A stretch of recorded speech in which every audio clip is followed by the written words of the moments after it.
คนพอนะคนแก่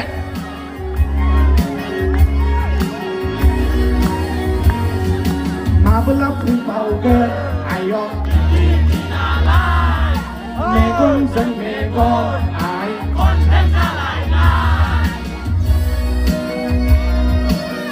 วันมาใส่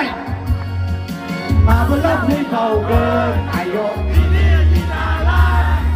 เมฆนสังเมฆน